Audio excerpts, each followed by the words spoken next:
Hello, everyone, and welcome. Welcome, everyone. Get comfortable.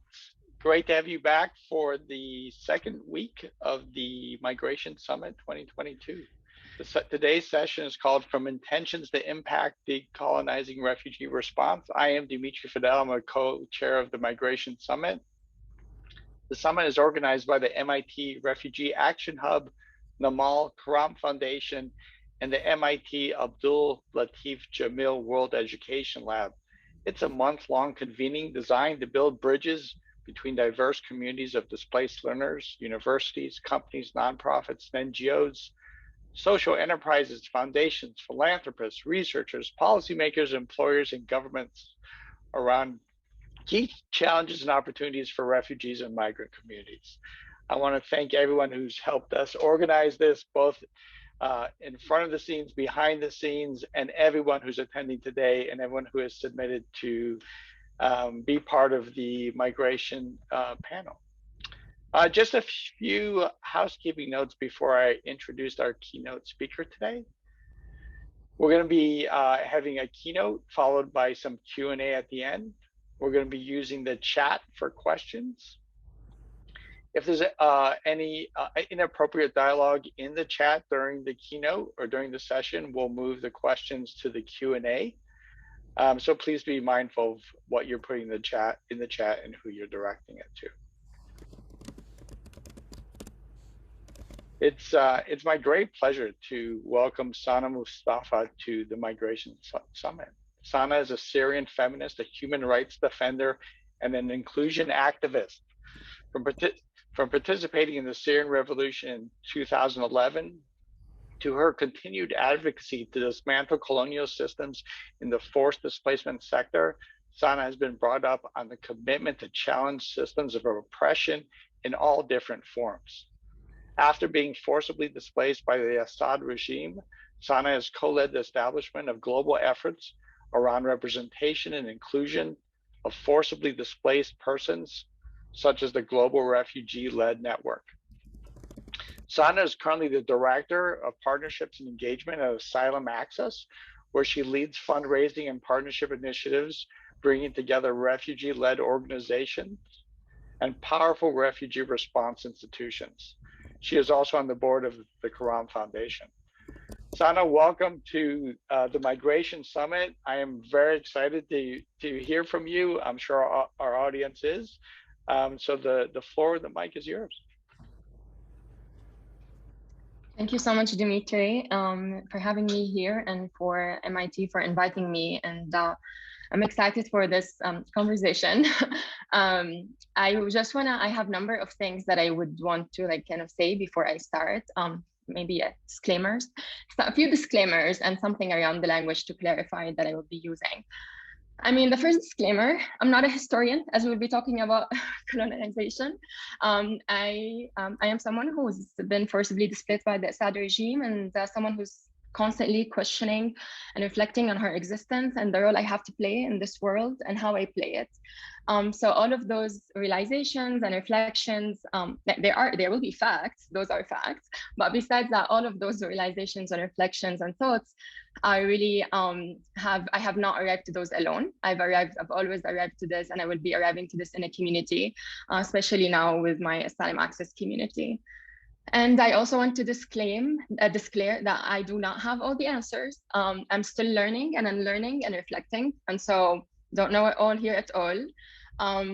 And I know we've thought about the title for this, and I just want to be clear that as we talk about the decolonization of the refugee response sector and the decolonization movement, I want to clarify that it's absolutely beyond this conversation and beyond our sector even. It's a very multi-layered, multi-dimensional conversation, and I will never do justice to it even in a full hour.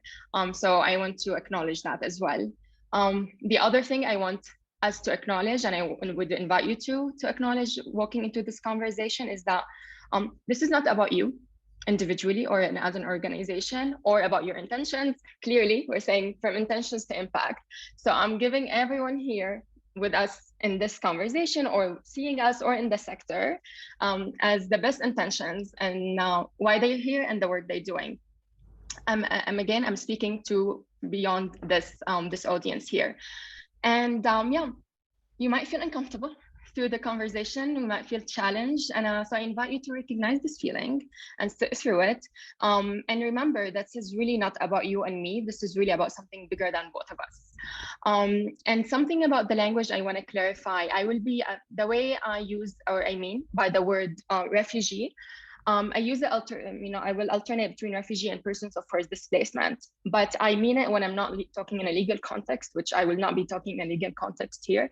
The way I define, and at Asylum Access as well, we define the word refugee to be any person of forced displacement, despite their legal status. So, it could be an IDP, an asylum seeker, a stateless person. And I want to mention that as we talk about the narrative, the reason that we use, and we try to mostly use persons of forced displacement terminology versus refugee, because persons of forced displacement put people first. So the human part of you first. You are a person before being any other label. And it also, it's more inclusive, as it's really try to run away from all the legalities that the system has put for all of us. And forced displacement acknowledges the accountability that it was never a choice. We are forcibly displaced. And I always say I'm forcibly displaced by the Assad regime, because that's only just unfair to my journey and my experience. And so that's the way I understand and define refugees. And the other terminology I'll be using are RLOs, refugee-led organizations. And by those, I mean, and that's the same understanding we have at Asylum Access, is any formal or informal people of forced displacement-led initiative. And so the work that's really led by the people in organized or organized, registered, unregistered capacity. So those are the main kind of definitions that I wanted to use to clarify before we dive into the conversation.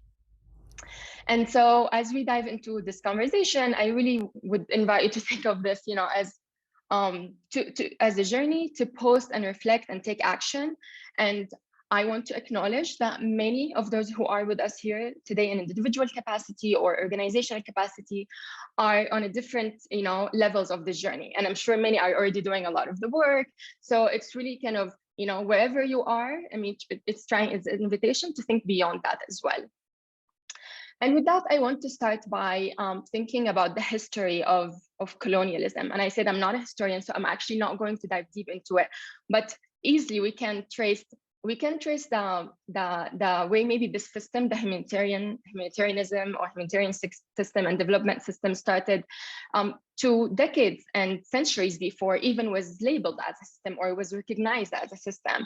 From the late 18th century, from missionaries in a religious capacity, or even as women, like from colonial countries, went to India and Africa and all different places to, civilize and to save people under probably best intentions and labels of humanitarianism, to, most importantly, what's relevant to our conversation, the creation of the United Nations, and especially, I would say here, the Refugee Convention.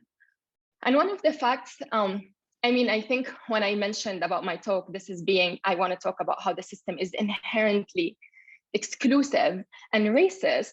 I was challenged in many ways of it's according to me, it's not factual.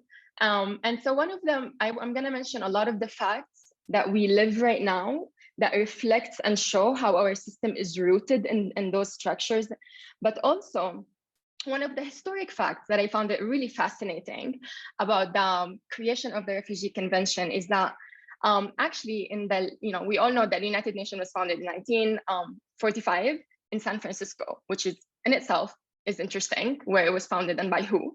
But as they started working on the Refugee Convention in the late 40s, it was very interesting for me to learn about who actually was drafting the convention.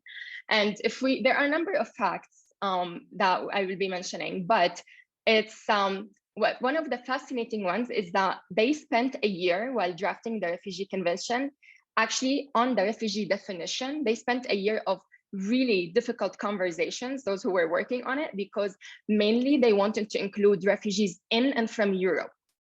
So inherently, the convention was built by mainly those who participated, which is, as you can read more about it, the people who were on the table and drafting the convention and the definition were mainly colonial powers. And they actually wanted mainly the definition and the convention to be about refugees from and in Europe. And this went into a year of conversations and was challenged by actually other states who were recently decolonized, such as Pakistan, India, Egypt, and Iraq, who literally kept challenging this for a year back and forth, just saying like, that no, this is biased, this is marginalization. And the fact, I feel it's very fascinating, this fact, for a number of reasons. I mean, first, it obviously reflects the colonial intentions and the colonial also thinking of the West over the rest. And also the thinking reflects the thinking that European refugees are more, they deserve this more, and other marginalizing other refugees as well.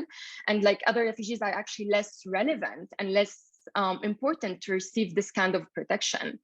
I mean, the good news, obviously, like the definition eventually included refugees worldwide because it was challenged. But the fact that it took a year for this to come, I mean, it's a perfect reflection of what we're talking about here. And I think as I was reading about those things and I reflected on where we are right now, Ukraine and the way that the West is responding to refugees from Ukraine, which is amazing.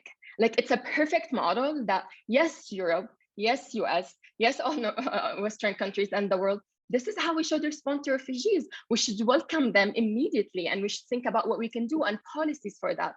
But yeah, Europe is actually responding to the way that it wanted to respond to refugees initially. It wanted to define refugees.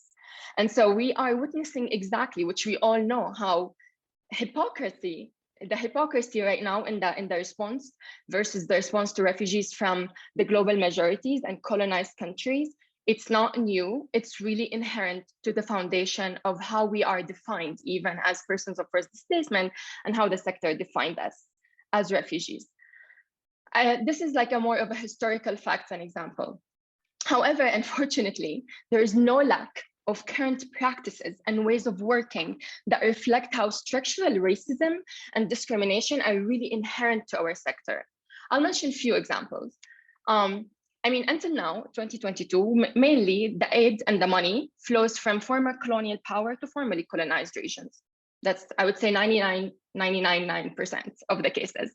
Until now, in our sector, we still use passive terminology, such as capacity building, to paint non-white populations lacking skills, which is really not different than, I mean, we also use beneficiaries. And I think it's more like progress terminology than, civilizing people or people who were backward.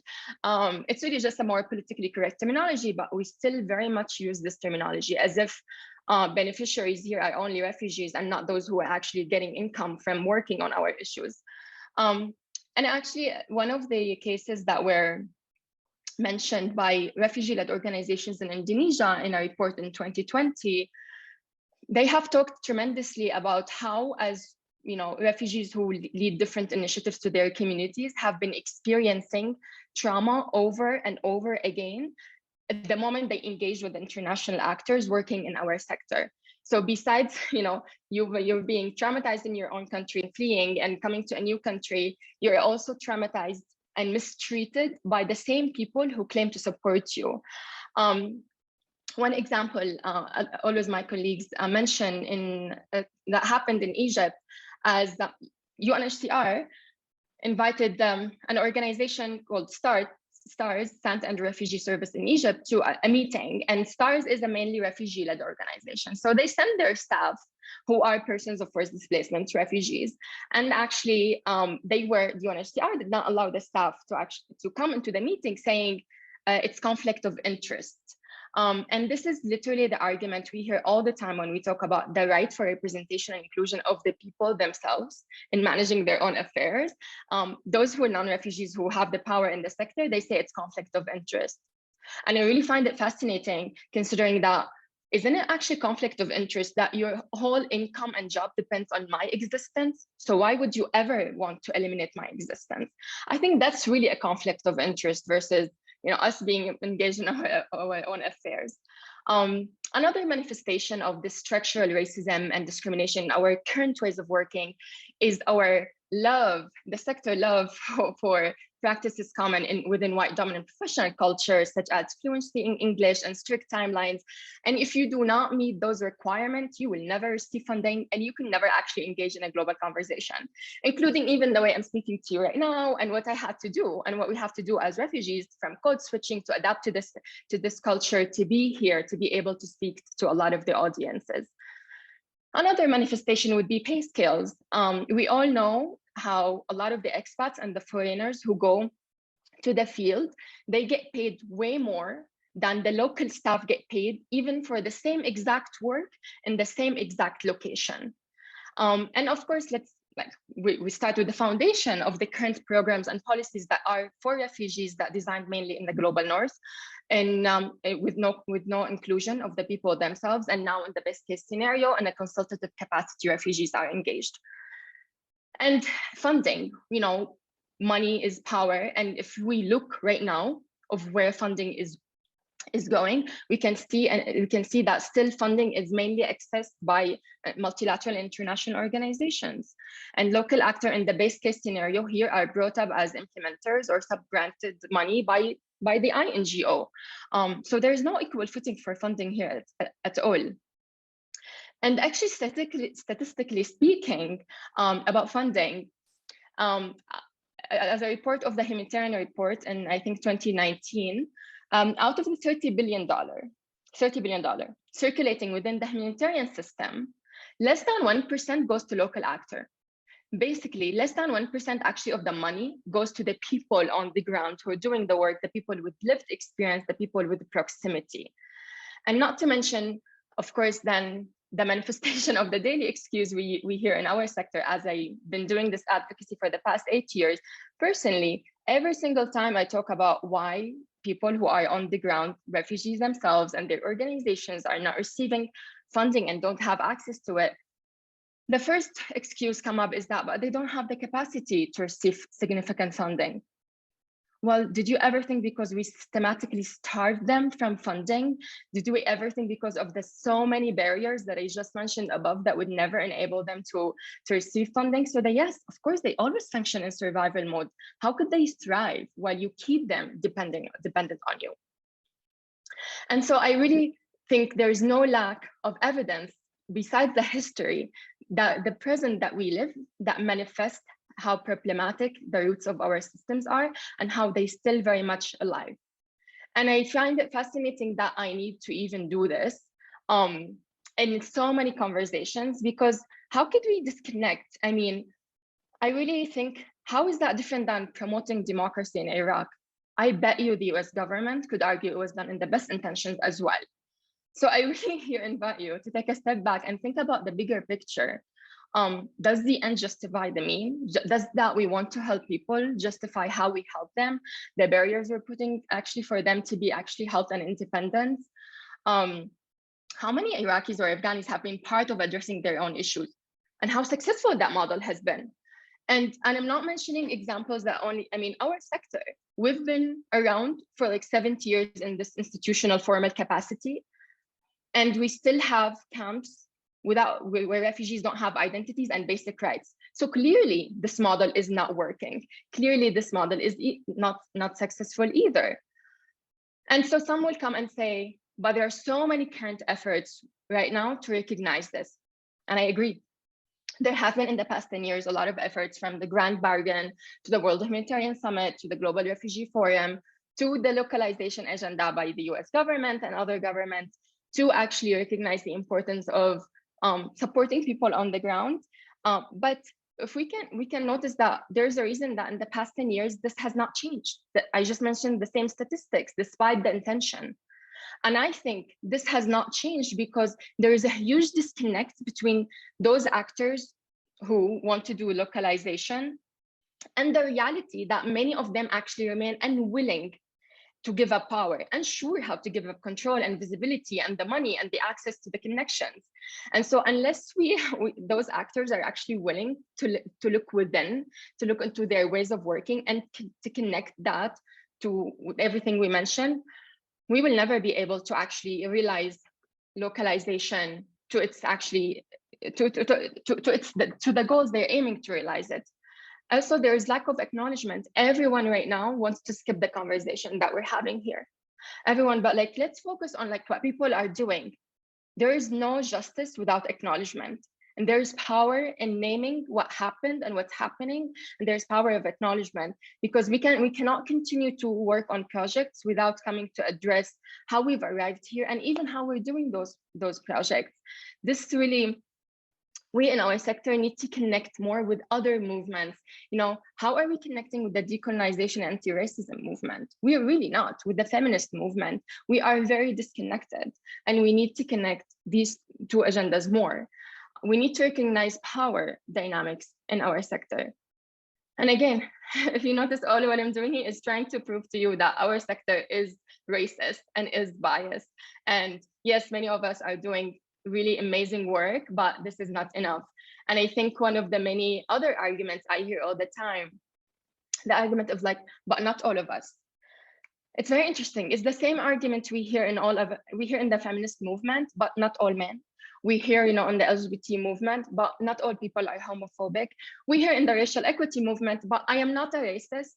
And I would respond to this argument being, again, you're making this about you. This is not about you or me. This is like, you might not be, but the issue is still systematic. The issue is still structural. So it's really here an invitation to think beyond you, and you should be doing the work on your own self.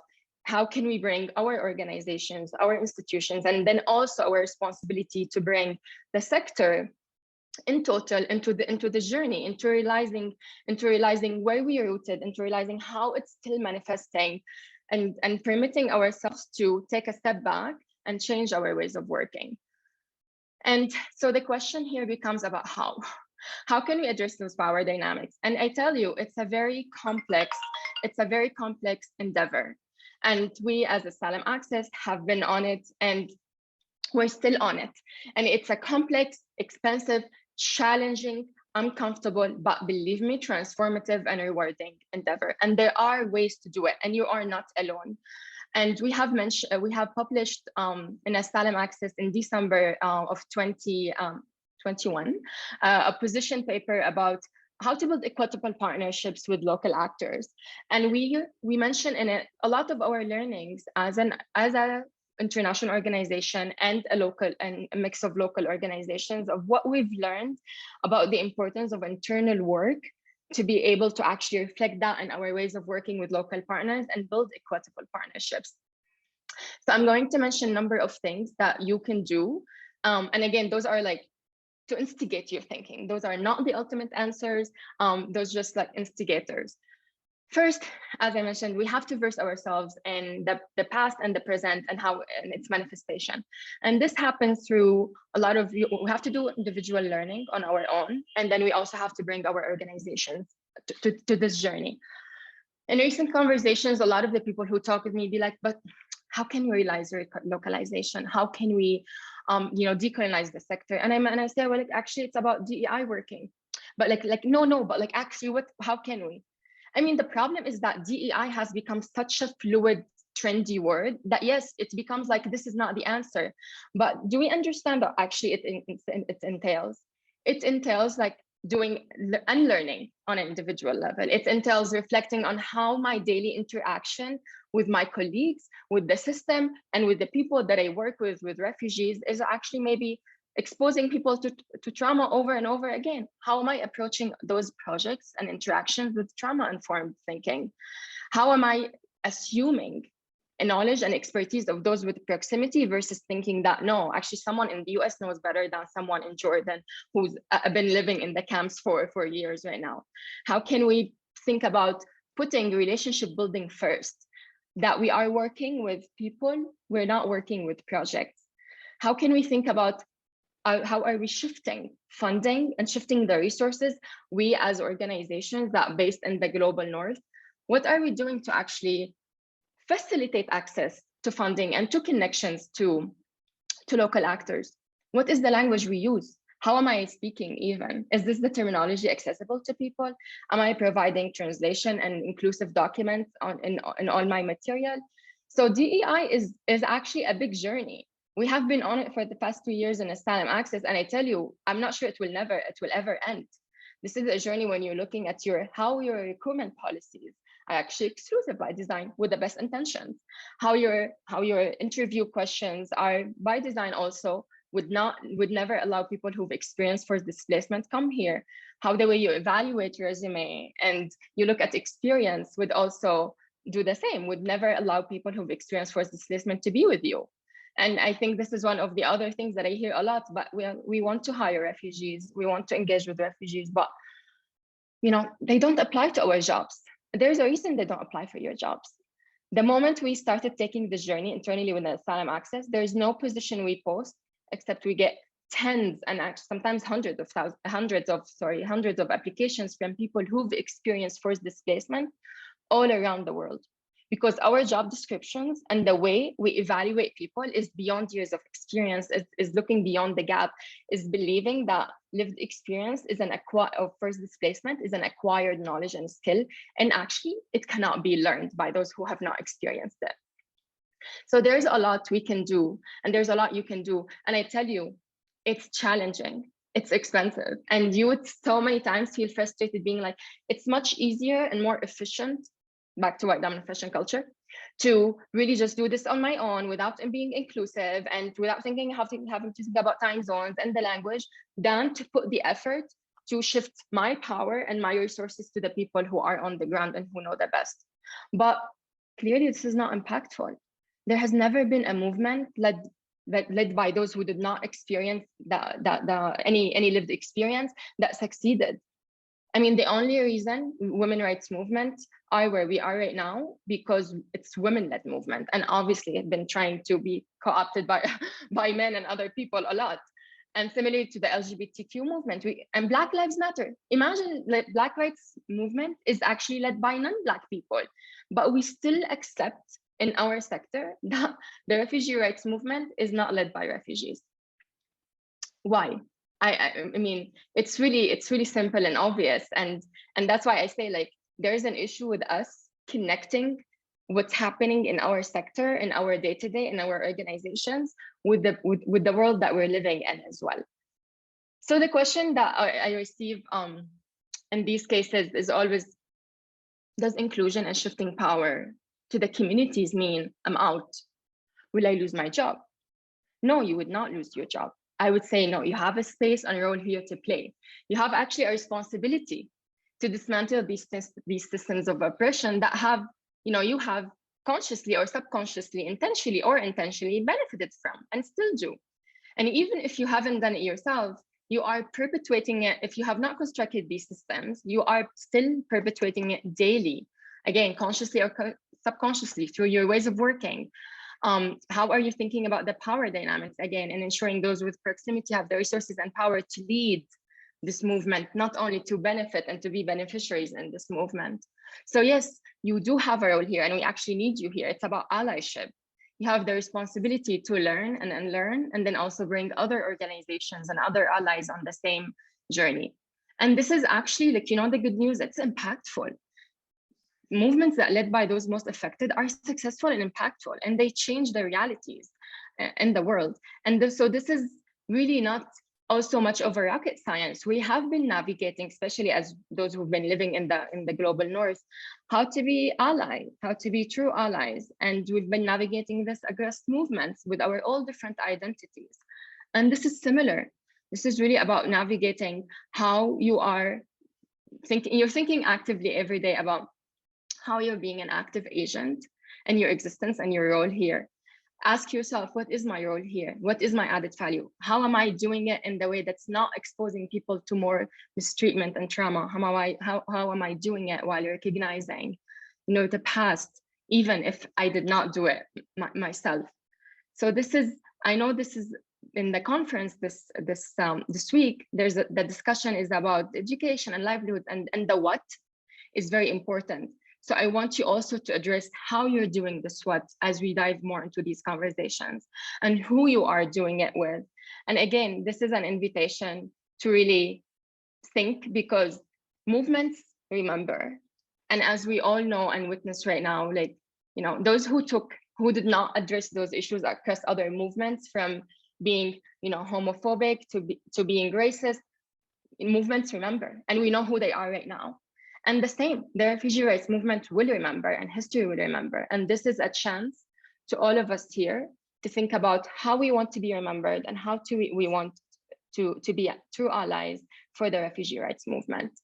And I'm going to stop here. And thank you so much for your attention. And hopefully, if there are any questions, I'm looking forward to engage with that. That was brilliant, Sana. Thank you. I think you've planted seeds and illuminated some of the things that we need to be thinking about at this summit. I'm going to pause and people can applaud or snap their fingers wherever they are, because I think it was a great talk. And deep respect, even though you think of yourself as an amateur historian, perhaps, I think the perspective that you're bringing here, the reminders of how we need to be, you know, there can be no justice without acknowledgement of where we are today. And I think this gets to the goals of some of the summit itself. So thank you. I'm going to exercise a little privilege as a co-host and maybe ask the first question. You know, I think key to changing the system is changing the language, right? And I think you gave a powerful example of how the definition of the word refugee all those years ago. Are there ever other key points in language that you think we just need to leave this, we need to understand this, but leave it behind because it's rooted in a system that either by design or flaw is locking out the very people that it's meant to serve? Where do we need to make more changes in our language? Yeah, it's a journey. I wish also I would say, as I talk about, well, what could be done, the DEI work that your organization could do, it really means as well, like we have been at Asylum Access, for example, really thinking about all our comms, from the image we use to the way we talk about refugees, and how much, I mean, like also like we question all the time, do we need actually to use this photo? I mean, how much like our sector normalized certain images of refugees, right? And even that the need for a face, and why there's always a need for a face, as if, you know, like we don't have enough what we see on mainstream media. So I think questioning as well, like the image you use, but also the need for it, the actual need for it is something I invite you to do. As we said, the terminologies of refugees, I mean, even UNHCR, the way they name us people of concern, it's really beneficiaries. I mean, this is all terminology that signals it's a one-way highway. And obviously it's everything here is transactional. Actually, as much as I'm benefiting, you are benefiting from this. And there's also benefit of thinking about this as an exchange versus like, you know, a one-way thing. Knowledge sharing, capacity sharing. And then the other things I wanted to mention as well is there's, I think, even the terminology that we all use between, you know, global north and global south. I think this is also an invitation for us to think about that more. I mean, now we try to use more like the global majority because this is the reality, but this is also another example. But I wanted to say as well that what you put out there is really an invitation to people to know who you are. And so one of the other things that we've noticed into like how we attract now people who live experience of forced displacement to our organization is because the messages we echo out there, we're critical. We are with you and we're thinking with you, and we're not just applauding, you know, the baby steps that the sector is taking here and there. I mean, there's importance in acknowledging that, but yeah, the messages you put out there are also very important. Thank you. Thanks for that answer. So I'm going to remind everyone, if you have questions, please just put them in the chat. You know, one question that's come from Annie in the chat I see is, how can we make people non-forcibly displaced folks reconnect with their humanity. The question is, Andy says, I think we so often focus on the knowledge and the facts of why we need to decolonize, but I wonder if anything will change until people open themselves up to truly feeling the need for change. And maybe this connects to some of the DEI comments you made as well. Yeah, I mean, it does connect because I mean, humanity, it can't be disconnected from facts. I mean, I wish to, but right. I think the thing is that I would assume that many of us are here in this sector because there's something about humanity, about being, this speaks to us on a human level. And so we already have that, you know, humanity part of it. But I think the issue is that we are not, again, actually, we are not reflecting. We are not understanding how, you know, I think it goes back to the intentions, like, you know, example, I didn't mean to be like racist here. I'm just like, I'm sure actually you did not mean it, but the combination of your best intentions and compassion and humanity with you, with the facts and the acknowledgement, it makes it impossible for you then to be actually racist because you are aware and there's a combination of your humanity as well with it. So yes, I think it's going to go back to us learning and reflecting on the history and the present in combination with our compassion and humanity. Thanks. There's a question for Lana that I think gets to how do we move from best practices and principles to, you know, are there examples of the community-led work or co-creation in the field that should be raised as exemplars that we can learn from and follow and document as case studies, right? Yes. Yeah, thank you for the question. I mean, the Resourcing Refugee Leadership Initiative, and my colleague could put that link in the chat, is one of the most recent and examples of a mainly refugee-led initiative. And it's something that Asylum Access is a convener in it, and it's a coalition of 5 refugee-led organizations from around the world that have received, for the first time historically, significant funding, around $12 million from Hilton Foundation and private donors, Chris and Lena Lam, to actually launch a fund that will shift power to local organizations. And with the acknowledgement that this coalition of refugee-led organizations with Asylum Access has only, one of the many reasons, been able to seek this opportunity is the presence of Asylum Access as an organization that is registered in the US. And, you know, we're versed in white dominant oppression culture, and our leadership capacity, it was a stretch for us, but we put all the efforts to spend a year on an application to receive funding for refugee-led organizations. However, we launched, and this is an example of a refugee-led initiative that is now trying to work on the advocacy part of it, to work on the funding streams and funding mechanisms to shift philanthropic power local to local, and also to document the evidence. And I would say one of the major issues we faced, and we continue to face as we talk about why it's important to directly fund and significantly fund the local work and refugee-led work, is funders say there's no evidence about this is impactful and this is work. And again, because it was never funded. So how could there be an example? And so the way we did it is actually we used examples of other movements. And again, that's why we need to connect with other movements more. We used examples of the women-led movements, the LGBT movement, the Black rights movement, about, yes, when people-led work is funded, it leads to an impact. And now that we've launched the Resourcing Refugee Leadership Initiative, our major element of our work actually is documenting the evidence and generating an evidence for the movement and for other refugee-led organizations and initiatives to be able to seek funding and not be questions about the impact and of it. Excellent. And I don't know if parts of that application are available, but it'd be lovely to read some of those insights that you had, and maybe there's a way that can be shared as well. There's a very open but I think important question in the chat from Nellie that you should comment on. It's why are refugee rights always being limited in so many ways? This is a very big question, but I think I mean, you know, it's an interesting question because I do feel like it has to do a lot with the way also the system frames itself as humanitarian and not addressing rights. Actually, our system is not very much rights-based approach. Our system is very much focused on emergency response and food and shelter. And actually, I think that's also in itself problematic, and it's a reason why, like, people stay dependent on the system. So I think, and actually this is one of the many reasons I joined Asylum Access 2 years ago, because of the rights-based approach. We work on legal rights, on changing policies that really affect people's life, on giving people the right to work and then rights at work. And everyone wants to avoid to work on these things because it's too political.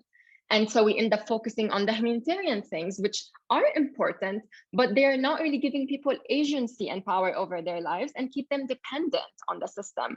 So I think it has also to do with the inherent structure of the system being focused on being humanitarian, not being political.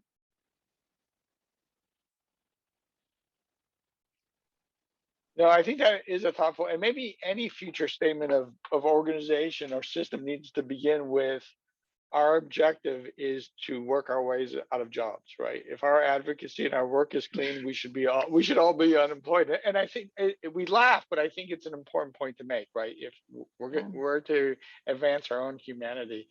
So there's a question from Saria who says, "Why I completely understand the need to focus on helping people in need of an instant replacement, why are there a few efforts that go into helping refugees after they resettle?"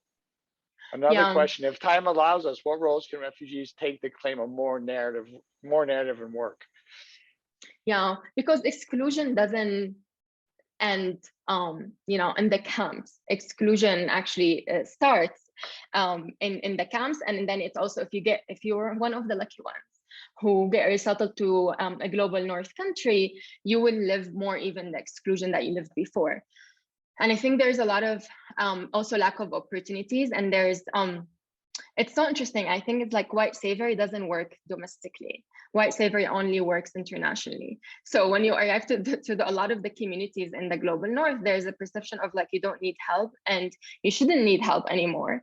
And obviously, like, then you have, your certain presentation and ways of speaking and all of it. The more you are the more you are adapting and integrating, the less of a refugee you are. That means the less of help you want. So it's really mind-blowing for the person of forced displacement, because like, well, I'm integrating, I'm doing well, like I'm trying, but then you're not a refugee enough for me to help you and include you. And then that's, again, exercising power. This is really rooted in the ability for the other part to exercise power. Thank you. So this is a question coming from someone who's been doing some work in Greece. Alexandra says, "I believe the refugee-led movement would be more powerful if refugees stood united. However, because of the discrimination experienced by refugees, oftentimes the movement is disconnected." Do you have any thoughts on how to connect refugee movements to each other despite the different nationalities? Yeah, I mean, but I think there's an issue also with needing to connect everyone and everyone being on the same exact page. I mean, there's no one refugee story, there's no one forced displacement story, and we have a lot of similarities across the world, but we're also very different and our backgrounds and in our realities. And so as much as there is an importance for shared goals, I also want to acknowledge that also this desire to always but the movement, but the people are not united, but also because the people were never given a chance to be united. And so I think there's a balance between how much people should organize and be exactly on the same page and using the same tools, and also acknowledging that there are differences within any opposition group as well. And I think the other thing I want to mention, there have been a lot of efforts in the past few years to connect more people of forced displacement across the world. And I tell you, having been part of creating ones, it's very challenging. We are traumatized individuals who bring our traumas and we come in survival mode into organizing. And organizing in survival mode is very tricky and is very dangerous, and again, without resources. So I think one of the many important tools that could help people organize is moving them from survival mode to living mode, to thriving mode, where people had access to mental health support and not worrying about the day-to-day, because this is really all manifest in the organizing and mobilizing work. And at the end, then it really becomes a barrier for us to be united and to work together. Thank you. I think there's a question that I think was in reaction to your comment about photography and images of refugees, and the question Mhm. from Shalini is, how do we reconcile that? Pictures evoking strong emotions and making for good fundraising. How do we reconcile that with not commodifying and making those experiencing displacement become mere instruments to raise funds? Yeah. I mean, it's really, I think when people ask me like, what's the guideline? I'm like, put yourself, do you want your photo to be there? How dignifying that is. If you would want your photo to be there, I mean, that's one thing, but also like considering cultural differences and appropriation and all of that, there's a lot of questions that we can ask ourselves about the photos. And again, I think this is one of the ways that the system has socialized to raise funding, especially crowdfunding. And we notice as well that those photos are very repetitive. They have the same kind of themes. We're shying away from that recently. In the recent year, there's a bit of like, shying away from that. But the photos that reflect a lot of like the white slavery complex, but we are not, we still, there's a lot of that out there. So I think the guide is that besides, thinking about the need of it, is thinking about how dignifying that is, how culturally appropriate, and how much is there really no other way for the donor.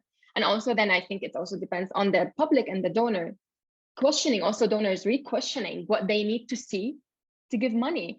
Do you understand impact by just seeing this photo? Is this the impact you see? Or maybe trying to see actually the impact on the community as a reason to give funding versus a photo that speaks to your ego or some background. Excellent points again. Sana, there's a question from Anna who's asking, I wanted to hear your thoughts on the role of UNHCR and other UN agencies in maintaining the status quo in the sector and system. And given the amount of resources directed to them, what would be needed to shift their approach? This is almost a book or another talk, but let's touch on it because it's significant, right? It's the driver here. Yeah. I'm sure all my colleagues and partners who are listening in, and we've been in recent conversation, they know why I'm laughing, and they know how traumatizing every single engagement and call with UNHCR is. And I think one, which is not new, those who are here with UNHCR or colleagues who are listening, they know I say this in every single call with all of them, and we say this at Asylum Access to them. It's gonna start with internal change. If they do not look internally, into the same facts that I mentioned, into their ways of working, into the barriers to receive funding, into who gets paid what, they will never be able to actually engage meaningfully on an equal footing and directly support refugee-led organizations and refugee communities. There has been, I feel like when we say these things, we have always to acknowledge the baby steps, because you have to give affirmations. So there has been baby steps, that have been done in the past few years by UNHCR on representation and inclusion of refugees, and those are mainly, like, to be honest, around pledges during the Global Refugee Forum, increasing the representation of refugees during these conferences. I mean, still we're talking about like 70 persons of experience forced displacement in like a conference of 3,000 people. So it's like, imagine 70 women in a conference about women's rights, and the rest of 2,000 something is men. But we have to celebrate that, I guess. And then in recent efforts, UNHCR is navigating, for example, currently, how to encourage refugee-led organizations to apply to their funding. And so they are launching this award of $4,000. I mean, the amount in itself is problematic, but they're facing the issue is that refugee-led organizations are unable to even apply for this $4,000 because their system is rigorous. The partnership system at UNHCR is rigorous. And so literally, UNHCR is thinking about how coming to us and basically asking us to engage and support refugee-led organizations to apply for $4,000 grant, instead of them looking internally and changing their systems and ways of working. And so no matter how much you want to do, again, everyone wants to focus on the what, and I'm doing an initiative, I'm doing an award, I'm doing funding, but I'm not going to change anything from my end. You have to change. You have to adapt to my policies and to my ways of working. So I think taking an internal look with the serious will might be a first step for UNHCR. There's been some resources that have been posted, links to articles. Rahul posted the position paper, and we're going to share those on our Discord channel and other places from the proceedings of the summit. There's also an article from LSE, and I think it gets maybe to a follow-up to your question, which is, how do we look into our own approaches? What are some of the key issues around hiring, funding, programming that make it possible to fund more local CSOs and RLOs, let alone the astronomical hurdles in administration, incorporation, banking, all these things? How do we take these first steps to make it possible to empower, right? To have agency. Yeah. I mean, for us at Asylum Access, the journey has been by the board, and I think our board has really has taken a leadership role on and expressed, dedicated human and financial resources to go on this journey, not knowing exactly how challenging it might be.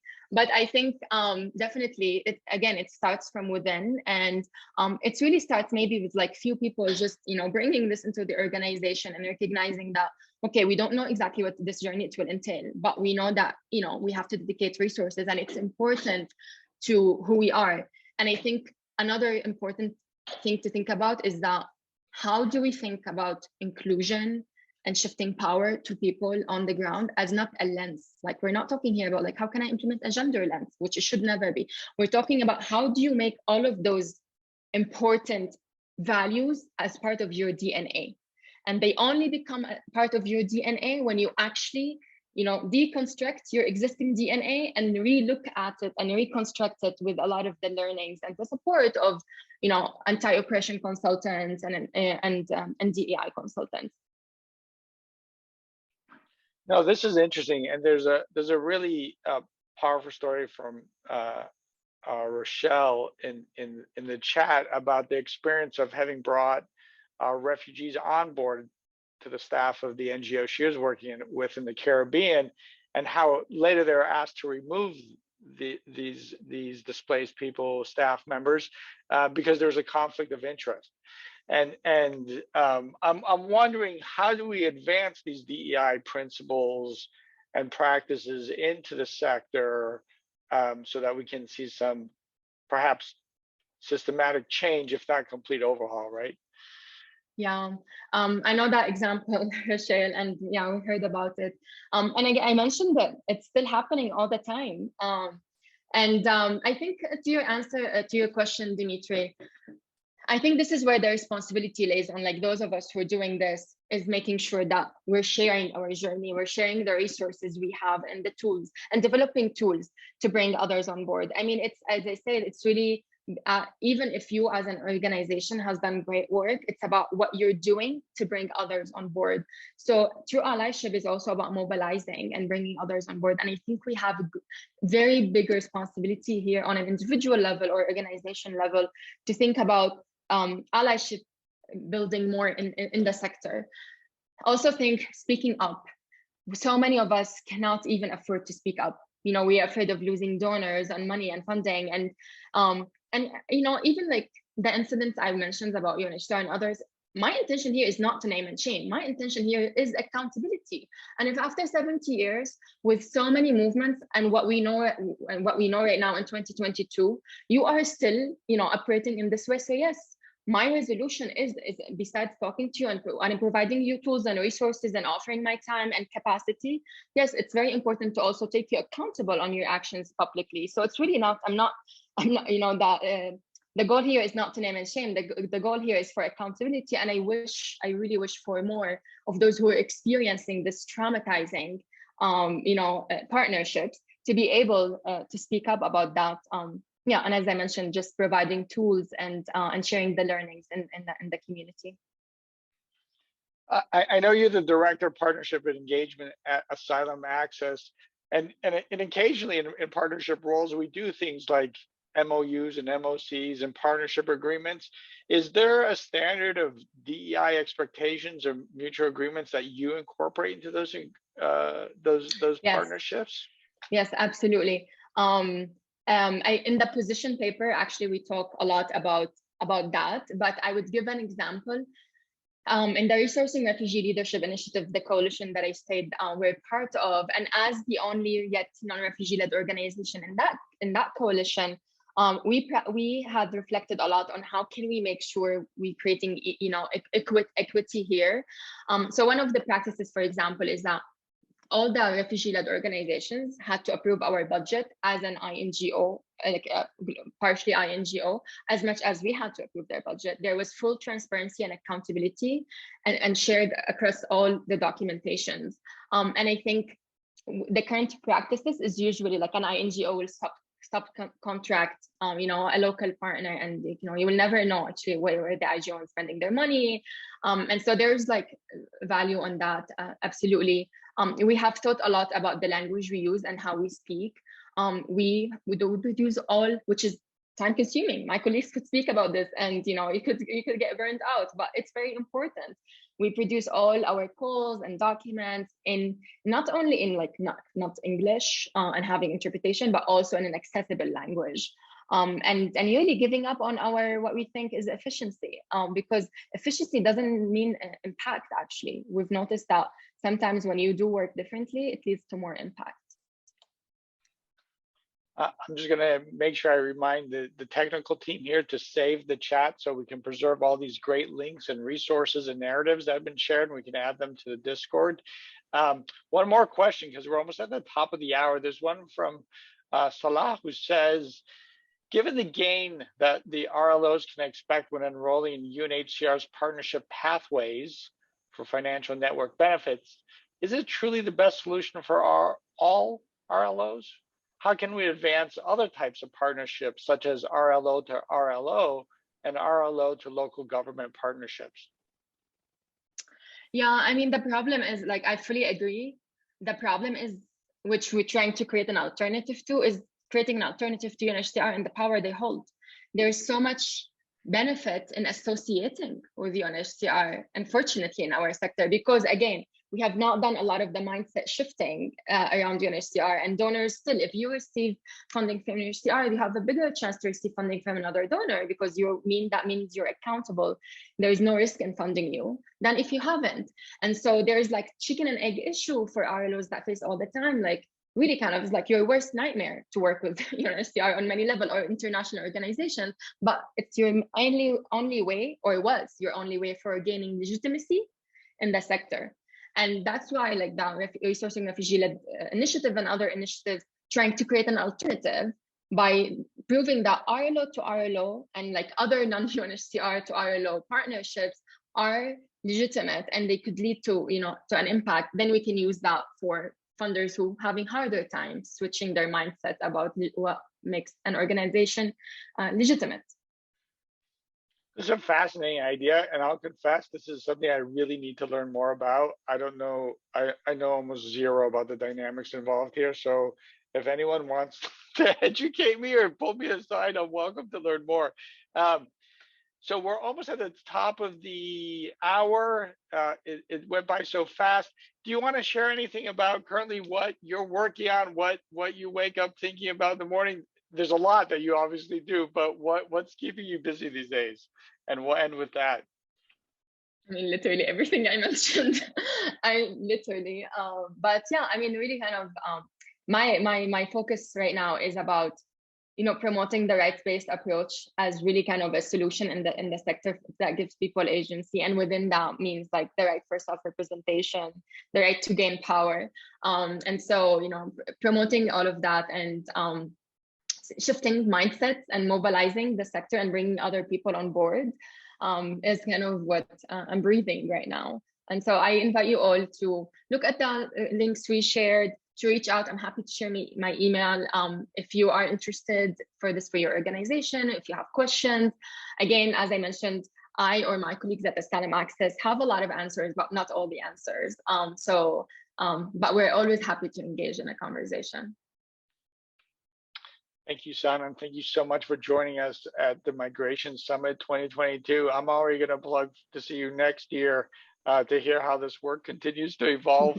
Thank you, everyone who joined us today. Watch the schedule for more sessions. It's a very it's a packed agenda. I hope you can join us. Everything's being recorded, so if you can't watch it live, you can watch it on replay.